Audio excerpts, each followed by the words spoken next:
We thank you for everything that you do for us. Most of all, we thank you for the sacrifice of your Son. Through that sacrifice, we get to live with you in heaven for eternity, Lord. For all these things, in Jesus' name, amen. Thank you, Keith. You know, I thought I could teach this class without a little podium in front, but I can't. It feels weird. Look, this is going to make all the difference for me. It's not the right size, it's not the right height, but it's going to make me feel better about things. It's because she's a small one. I feel like this is really loud. Hey, Mike Lewis, if you wanted to turn this down a little bit, that wouldn't hurt my feelings, because I feel like I'm yelling at everybody. And Juanita still can't hear. Never mind. Turn it up louder. How about I just teach from here, Juanita? Right there, I can hear you fine. Would you guys be okay with that? Can y'all live with that? Okay. Yes, we can hear you. Okay, well then I'll just scoot up, because the last thing I need is Juanita throwing a rock at me. I couldn't throw it very much. Well, you try, and that's all that matters. Okay, so a couple of weeks ago, 5, 7, 12, 24, I don't know, however long ago it was, the last time I taught class, which I think was actually a little bit less than a month ago. We do it? Too long ago. Well, I appreciate your confidence in me. We talked about Matthew 5. What's in Matthew 5? The Beatitudes. Thank you, somebody. Now, don't be afraid. You can yell at me because I'm a little deaf. It's necessary. Matthew 5's got the Beatitudes in it, and we talked a little bit about the Beatitudes. Does anybody remember anything that we talked about in the Beatitudes? Do what? Well, did. We talked about who they were for. Who were the Beatitudes for? Now, let's point the question just a little bit. The day that Jesus sat down on that hill and he started spouting off all this Beatitudesness, who was he talking to? Everybody. Was he talking to first century Christians? No, because they didn't exist yet, right? Jesus was still alive. He had not quite ascended yet. Therefore, the quote, Christians, first called, that's in what city? Starts with an A, ends with an Antioch. First called Christians in Antioch. Now, when did Jesus sit down on the side of a mountain in Antioch? He didn't. Short answer. So, Beatitudes was not written to Christians. Was it written about Christians? Head nods, yeses, nos, flags, anything, any kind of response? Instructions for all. Pat Thomas will know the answer to this question. That's what you get for being late. Good morning. Was Jesus talking to Christians during the Sermon on the Mount? No. Was he talking about Christians? If you hit the broader sense, then yes, he was. Who else, everybody and anybody, who else was Jesus talking about in the Sermon on the Mount? Jesus was a, starts with a J. Yeah, there you see a Jew. Jesus was a Jew. He lived as a Jew. Guess what? He died as a Jew also. Start to finish, he was a Jew. Was Jesus talking about Jews in the Sermon on the Mount? Was Jesus talking about Jews on the Sermon on the Mount? If I knew how to make a cricket noise. Hey, Keith, was Jesus talking about Jews? Yes. All right, thank you. Thank you. Who else was Jesus talking about?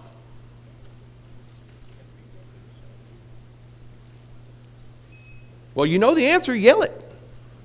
Every living soul. Every living soul. Every single he or she that ever heed or sheed or that ever was heing or sheeing at the time, and every he or she that ever will he or she. All of them. Now, significance. What is the significance of those facts? In the light of the Sermon on the Mount, what does that push to the forefront?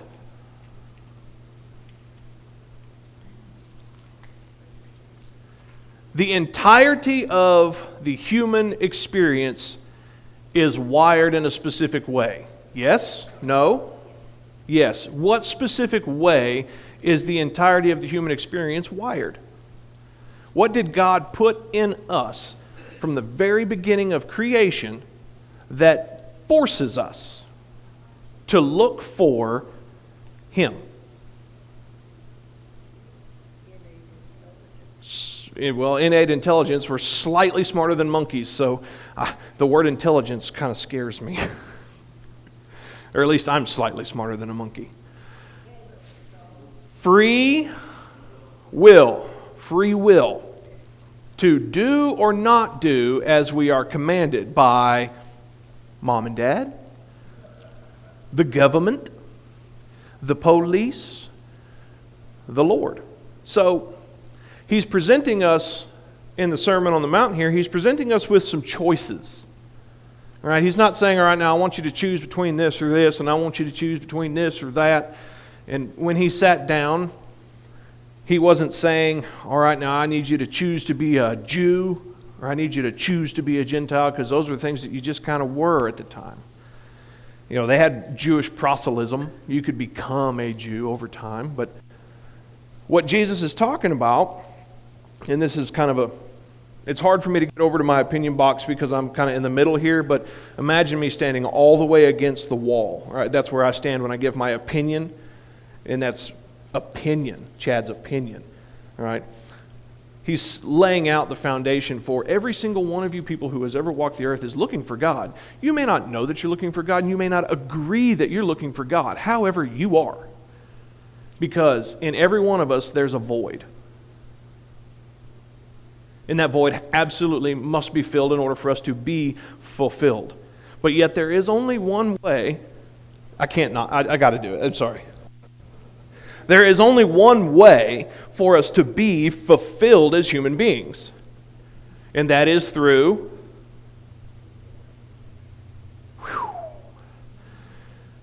J-E-S-U-S, J-E-S-U-S. The only way that you can be truly fulfilled is through Jesus. Because without Jesus, you are, He says it all the time, O-S-T, lost. And if I'm lost, that means I'm looking for something, like maybe a lighthouse on the shore, maybe a beacon in the night, or I'm looking because I'm lost. That's why that's where my opinion comes from. But like I said, that's wall talk, Chad's opinion. You don't have to agree with it. I mean, you'll be wrong. Anyways. All right, so now that we're caught back up where we were, the context of what was going on, why these things were going on, and what they mean for the entirety of the world, because a lot of times we as Christians, we get so wrapped up in our fight against evil and darkness and Satan that we forget that there are other people around us sometimes that are going through the same things. And that's why it's so important that we continue to fight, but yet along put that one hand out there, and anybody you can grab a hold of, drag them with you, right? What's the point of being saved if you can't help somebody else do the same, right? All right, Beatitudes. Blessed are the poor in spirit, for theirs is the kingdom of heaven. We talked about that one. What was poor in spirit? I kind of went through just like a 15-minute dissertation about it. The poor in spirit was those who were looking for something to fulfill their spirit, to complete their being, right? To give them a feeling of belonging, a feeling of worth, right? That's why there were so many little gods and demigods and little gods, because people were constantly looking for that. They were poor in spirit. Blessed are the poor in spirit, for they shall be comforted. They will be comforted. They will find me. Because, like Romans talks about, He created the world in such a way that it's impossible to not know that there's something bigger or something better. He made nature in such a fashion that you could see His majesty through it and worship Him from it. They became a law unto themselves because they knew, right? They knew that there was something bigger than them.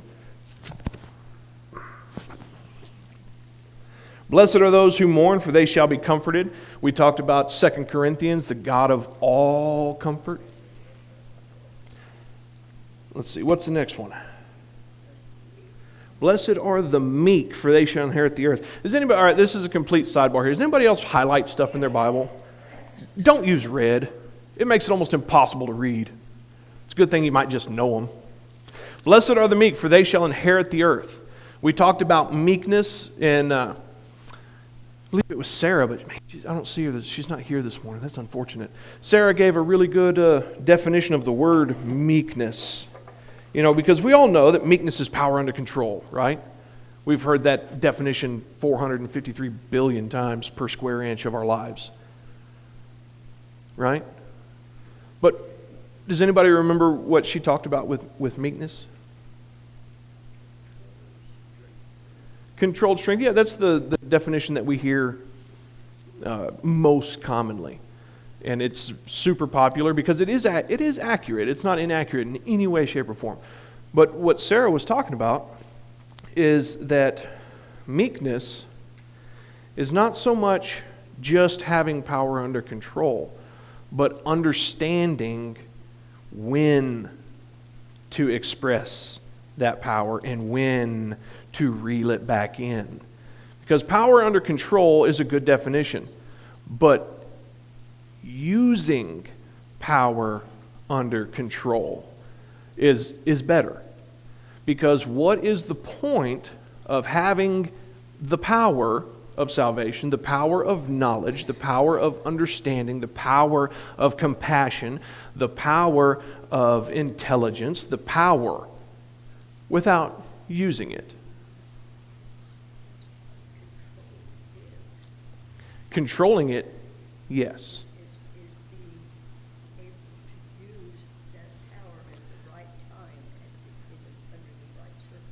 Yes, it does mean that. It does mean that. But shifting that definition to say using power under control instead of just saying power under control, if you're talking to somebody who's not aware, who's not educated in Scripture and informed, yes, that is a much. I don't like saying. I don't like insinuating people are uneducated. I don't like it. Uninformed about the necessity of using the gift that was given to you. So my gift is whatever it is, right? But if I don't use it, I don't know about rambling. I'm really good at rambling. If I don't use that gift for the betterance of the brotherhood, the betterance of First Testament Christianity, for the betterance of salvation for those who are seeking, those poor in spirit who are looking for it, if I don't use that, I've done wrong. And if you just say, oh, meekness is power under control. Meekness is using your power with control. It opens it up another layer, doesn't it? Because it insinuates that you are using that power, because why did God give it to you? Why did God give you salvation?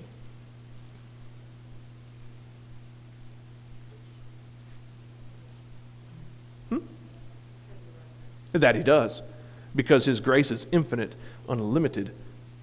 Well, what else? For what practical purpose do we have salvation? All right, well, let's back up just a little bit. It'll help you answer this question. What is God's number one goal?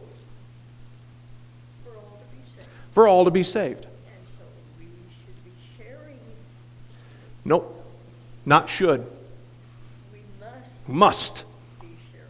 Must be sharing the gospel of Jesus. We must be helping educate those. We must be helping inform.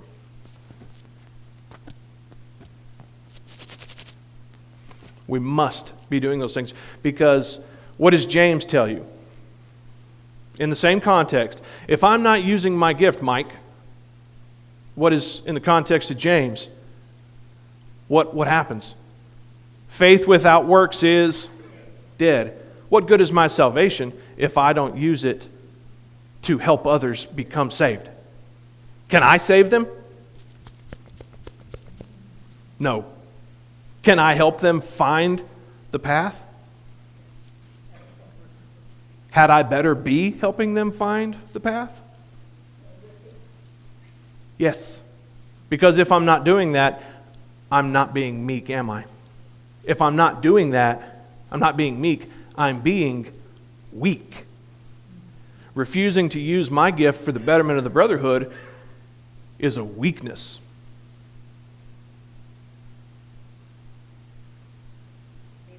Does anybody got anything else to say this morning?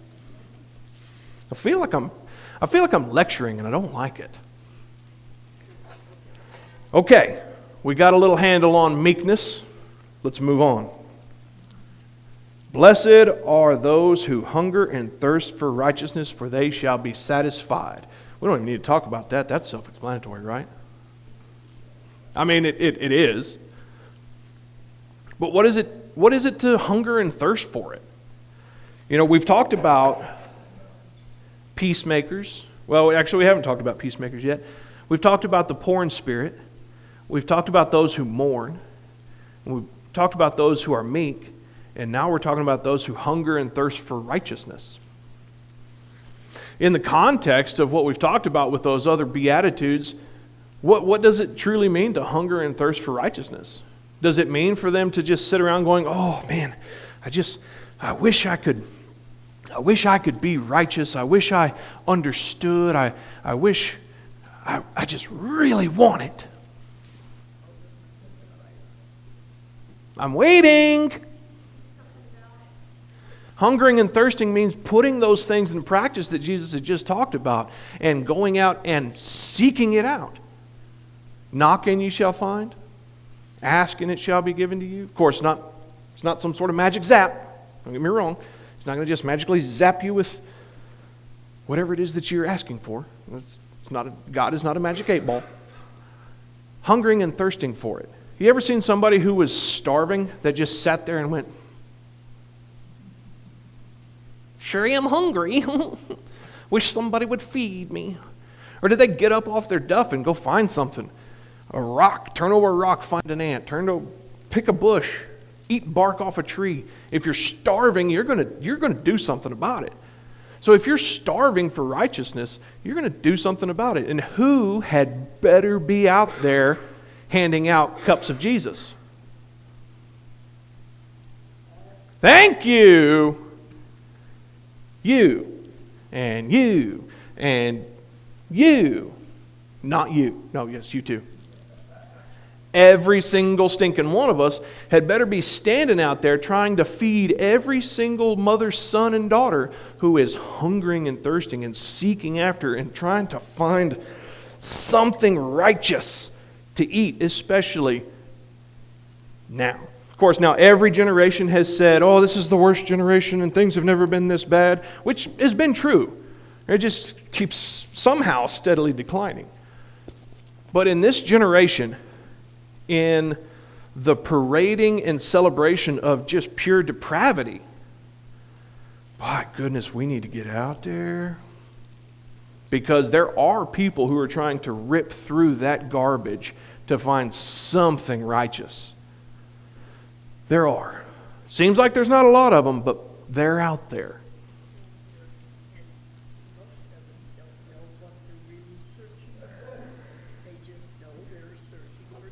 They're searching for something better than what they've got, which is just, I'm unsatisfied. I'd like to call customer support because I am very unsatisfied with society. I would like to return it to, I don't know, a couple hundred years, something. I wish there was some sort of hotline I could call to get a refund or whatever on this world that we're living in. God did that once. I'm not exactly excited about him doing it again, but he did that once. Those who hunger and thirst for righteousness, they shall be satisfied. If I'm not standing out on the street with my cup of Jesus and my crackers of Jesus, right, trying to feed these people that are hungering and thirsting for righteousness, Jesus said they shall be satisfied. Not, oh, they might be or they could be. He said they shall be satisfied. What are they going to eat? Because they shall eat. If I'm not out there trying to hand it to them, if Keith's not out there trying to hand it to them, if Pat's not out there trying to hand it to them, if Bobby Burge ain't out there trying to hand it to them, what are they going to eat? They're going to eat the garbage. Now, ultimately on the day of judgment, each one of us and each one of them and each one of everybody is going to stand accountable for they and theirs, right? Juanita's not going to be held accountable for my actions. She's not. Tina's not going to be held accountable for Pat's. Judy's not going to be held accountable for Mike's. I'm not going to be held accountable for anyone else's. I will be held accountable for what I've taught standing up here. That's why I'm very careful to make sure and distinguish when I'm talking about what I think. I go way over there because I do not want to have to stand in front of the Lord and say, well, I taught him this because I thought. I don't think he's really that interested. And we've talked about that at length too. I don't think he's that interested in my opinion. We're not going to be held accountable for what they eat. You follow me? We're not going to be held accountable for what they ultimately believe when they stand in front of the Lord on the day of judgment. I'm not going to be held accountable for that. But I am going to be held accountable. I'm going to be held accountable for what I fed them. And I'm going to be held accountable for what I didn't feed them. Do you ever think about that? I mean, really, think about the implications of that. If I don't feed them, I'm going to be held accountable for that. If I don't feed them at all, truth, right, or otherwise, if I don't feed them the truth, I'm held accountable. If I don't feed them at all, then I haven't fed them the truth, have I? I'm still accountable. If you don't feed them, and I'm talking to you specifically, if you do not feed them, you will be held accountable. And if you do feed them, you will be held accountable for what you fed them. It's kind of a scary thought, isn't it? I used to tell people when I was teaching them that I was taking their soul in my hands. So I had to be very sure that what I was giving to them was the truth. Oh, yeah. Because that's what you do. You take their souls in your hands when you start feeding them or teaching them. In a way, you absolutely do. Now, on the flip side of that coin, though, Juanita, on the day of judgment, you are not accountable for what they believe. You're accountable for what you taught them. And if you taught them wrong, you're accountable for that. But, you know, what's that? That's kind of a scary road. Let's go down for just a second here, because I don't want to scare you out of feeding them, and I don't want to scare you into feeding them, right? All right, so what if I'm wrong? Because I think about that, because I stand in front of this, I crouch in front of this podium sometimes, and I have to consider the fact that maybe what if I'm wrong? What if I taught Mike Lewis something that was wrong? Well, yes, because Mike would correct me. Let's be realistic. Juanita would correct us. She would get out her stick and she would hit us, because when she was teaching in the 1920s, you could still hit kids with a ruler. Oh, 40s. That's not nice. But I make light. But what if I'm wrong? What if Tim is wrong? What if our grandma was wrong? What if, the what if? What if somebody was wrong? Oh, thank you, Zeke. That's why I love it when you're here, man. Did I teach you wrong intentionally? Do you think that I would ever stand up here and teach you something that is wrong on purpose? You know what? Jesus didn't actually die for your sins. He died for $25.95 per month. It'll get your sins cleared up real quick, and I mean it now. No. Thank goodness for me there's grace. Because if I'm wrong about something, and I'm not intentionally seeking to teach you incorrectly, like, well, Karen, Jesus actually said that when you make potato salad, you have to use spicy mustard. I'm obviously making light a little bit. I'm not just going to immediately get zapped into hell, right? Because spiritual education is a growing and ever-growing and ever-growing and learning and relearning and testing and proving at all times. And that's why I highly encourage everybody to take the things that I say and measure them against the Scriptures to make sure that I'm not wrong. Now, granted, I do that to the best of my ability. But you know what? There just might be somebody in this room smarter than me. In fact, I'll guarantee it. I've never been the smartest person in a room, not even when I was in there by myself. That usually gets a chuckle out of somebody. Thanks, guys. So don't be afraid to share the gospel because you're afraid you may make a mistake.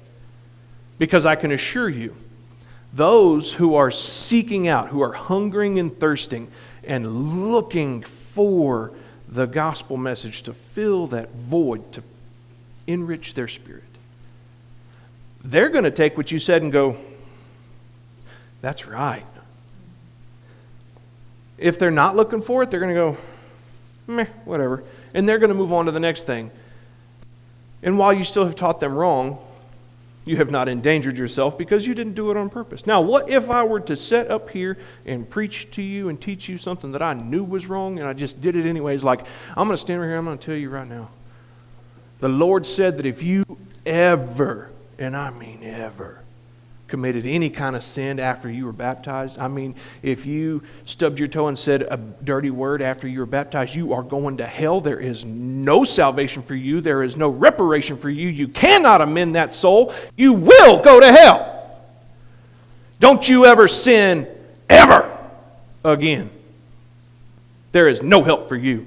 I pity your soul, and maybe the Lord will do the same, but He won't. If I was teaching that garbage, knowing,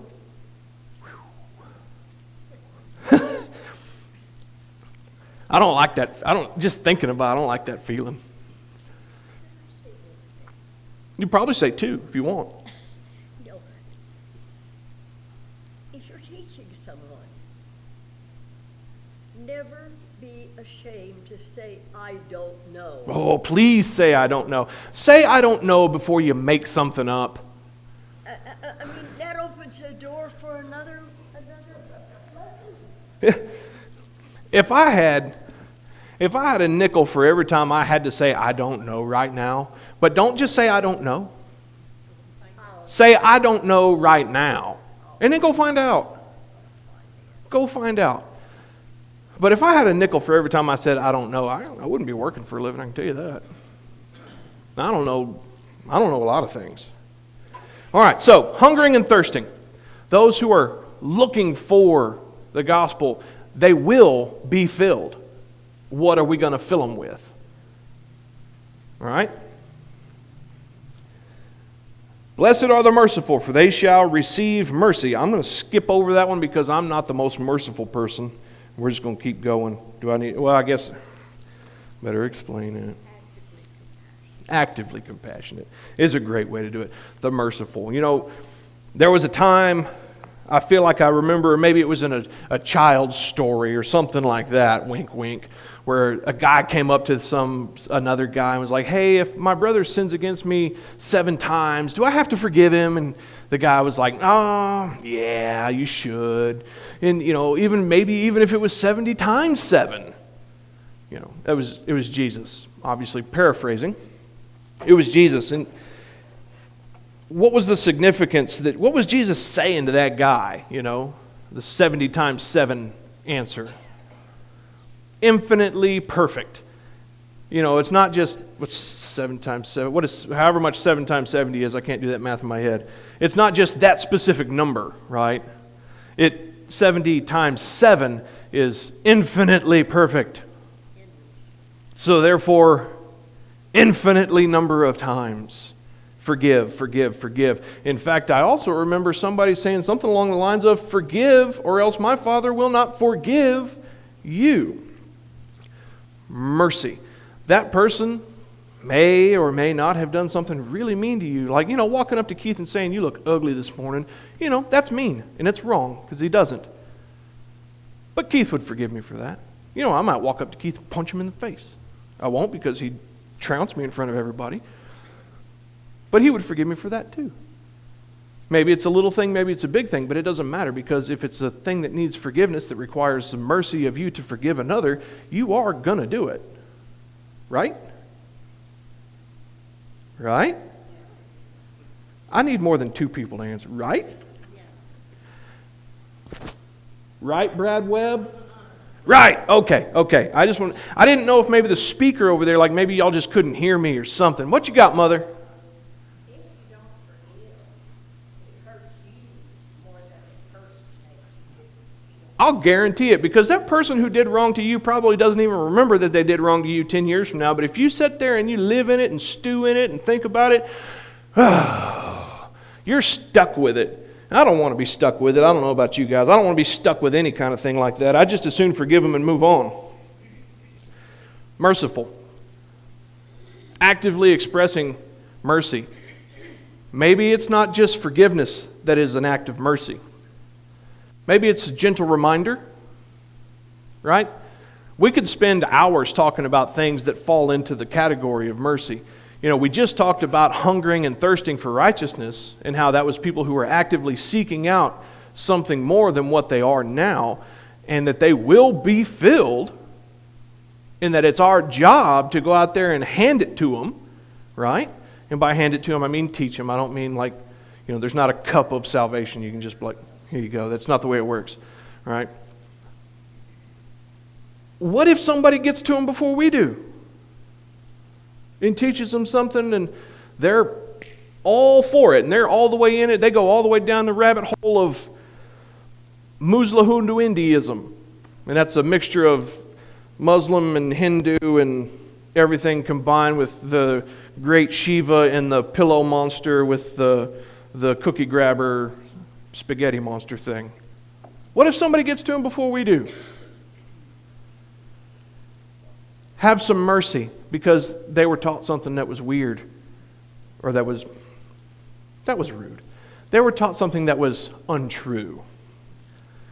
And they believe it, because they're looking for something to believe in, and they believe it. Have some mercy on them. Gently teach them the gospel. With that meekness, gently teach them the gospel. Give them the idea that, hey, instead of the spaghetti monster sprinkling special sauce over the population, right, to save them all, what if it was more like Jesus in baptism? Just think about that for a little while, Here's some stuff you can read about that.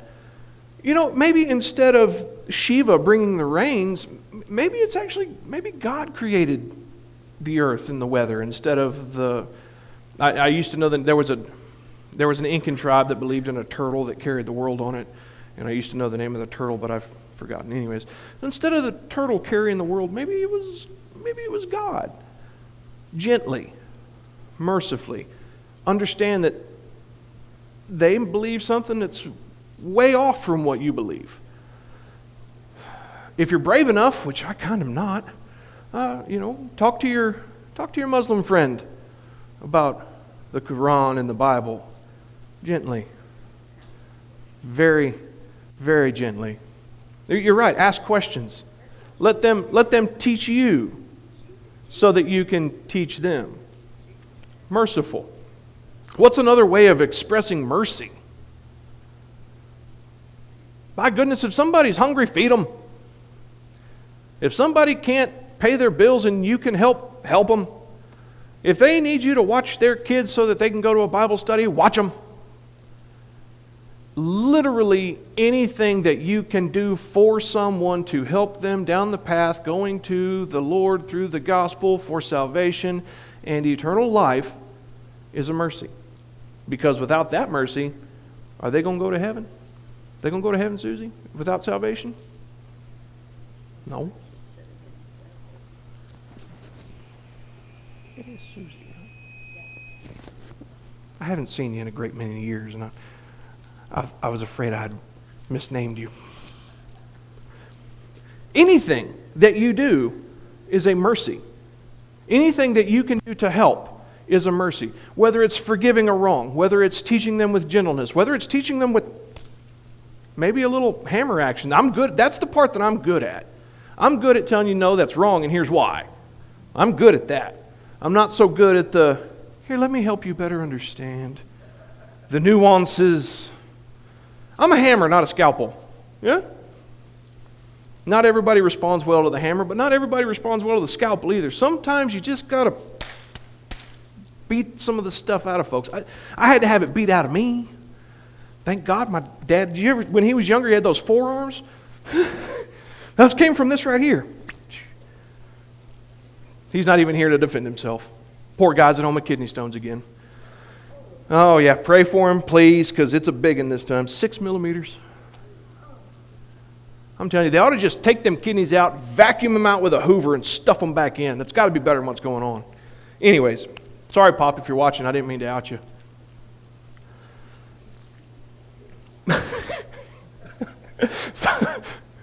Sorry. Mercy. Blessed are the merciful, for they shall receive mercy. Yes? Blessed are the merciful, for they shall receive mercy. If you're handing out these little nuggets of mercy to people, you reckon they're going to hand them back? How do you know, Juanita, that when you were in your younger formative years, there wasn't mercy expressed on you? I know mercy was expressed on me because I'm still here. Well, sometimes it takes me getting that hammer. Sometimes it really does, doesn't it? But that's the point. Blessed are the merciful, for they shall receive mercy. Now, you can take it to what our normal definition of this beatitude is. You know, if you express mercy on those around you, then the Lord will express mercy on you and grant you with His grace a way of salvation, which is true. That's true. Good Lord has definitely taken mercy on us in giving us His grace and allowing us to have salvation in order to make our way back to Him. Absolutely. But for you and I, between you and I, right? Because I can't teach I'm not teaching the Lord here, right? I'm not teaching Jesus stuff about Jesus. I'm teaching people things about Jesus. And you guys are teaching people things about Jesus. So between you and I, expressing mercy on others and mercy being expressed on me, I may not always know when that mercy is being expressed on me, but I can guarantee you this, it is. I can guarantee it. I can guarantee that mercy has been expressed on you and you didn't even know it. It's been expressed on me and I didn't know it. It's also been expressed on me and I did know it. It's very important for us, New Testament Christians, to recognize that.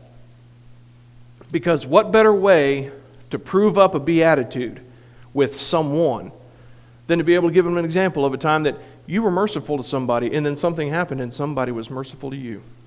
Blessed are the merciful, for they shall receive mercy. Here's what happened to me one time. Keep that in your shirt pocket. Blessed are the pure in heart, for they shall see God. What does it mean? Oh, you know what? I've got 2 minutes. I ain't even going to do it. We're not even going to do it, folks. I got 2 minutes. Wait, is that right? I got 2 minutes or I got 15? I got 2? I got next week too, right, Pat? Talk to Clint. I don't like talking to Clint. Or is he? Oh, he teaches upstairs. Yeah, that's right. Okay, well, I'll tell you what. Let's just stop. Because there's no way we're going to unpack that in 2 minutes. I can't unpack a pair of socks in 2 minutes. All right, so I love you guys. Good luck.